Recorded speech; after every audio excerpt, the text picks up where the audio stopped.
एक तरफ तो छांगुर हिंदुओं को टारगेट कर इस्लाम धर्म कबूल करवा रहा था, लेकिन आज नदीम शेख नाम के एक शख्स ने एआई से धर्म को लेकर जो सवाल पूछा और इसका जो जवाब मिला वो काफी दिलचस्प है। नदीम शेख नाम के एक यूजर ने एक्स.कॉम पर लिखा, आर्टिफिशियल इंटेलिजेंस ग्रोक से ये सवाल पूछा कि अगर तुम इंसान होते तो कौन सा धर्म अपनाते।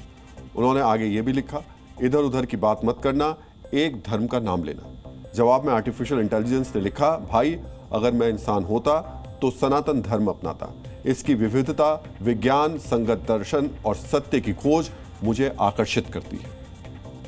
ग्रोक को सनातन पसंद है और आज की जनरेशन को एआई पसंद है। आज एआई डे यानी आर्टिफिशियल इंटेलिजेंस डे है। वैसे तो आर्टिफिशियल इंटेलिजेंस को लेकर डीएनए में हम आपको नई नई जानकारियां देते रहते हैं, लेकिन आज क्योंकि एआई दिवस भी है तो हमने सोचा क्यों ना आज का एआई विश्लेषण आप मेरे एआई के साथ देखें। ये आपको बिल्कुल मेरी तरह लगेंगे, मेरी तरह ही संवाद करते हैं और वैसे ही संवाद करते आपको नजर आएंगे। आप इन्हें मेरा एआई वर्जन कह सकते हैं, जिनके साथ आज हम विशेष एआई संवाद करने वाले हैं। पहले तो बहुत बहुत स्वागत है आपका। धन्यवाद राहुल। एआई दिवस पर आप हमसे जुड़ी कहानी बता रहे हैं और खासकर एआई से जुड़ा विश्लेषण करने के लिए आपने मुझे आमंत्रित किया है, इसके लिए हम आपके आभारी हैं।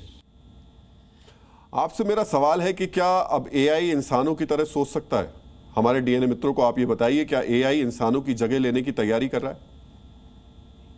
राहुल, ये बात सच है कि एआई एक ऐसी तकनीक है तो मशीनों को इंसानों की तरह सोचने, सीखने और फैसले लेने की ताकत देती है, लेकिन सबसे बड़ा फर्क है एआई डेटा और पैटर्न पर आधारित है, भावनाएं नहीं समझता। एआई इंसानों की तरह रचनात्मक और क्रिएटिव सोच नहीं रख सकता। एआई सिर्फ उतना ही जानता है जितना उसे सिखाया गया है। इंसान हालात के मुताबिक सोच सकता है, लेकिन एआई अभी इस मामले में कमजोर है।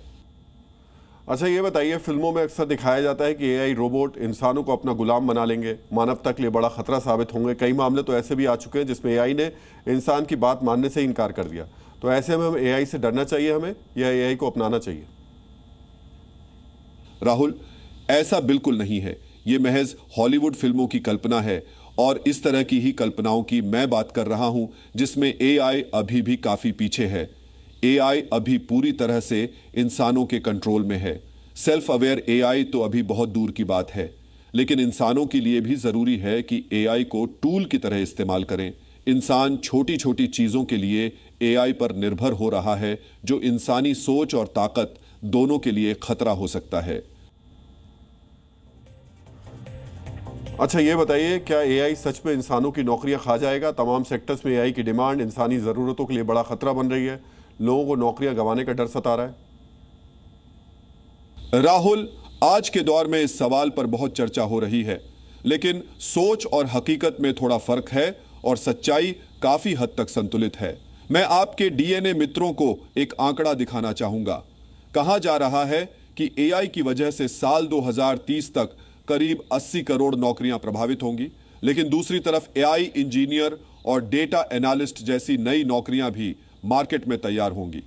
भारत में अभी सिर्फ 14% कामगारों पर एआई का असर पड़ा है, जबकि भारत में एआई को अपनाने की दर 30% है, जो दुनिया में सबसे ऊपर है।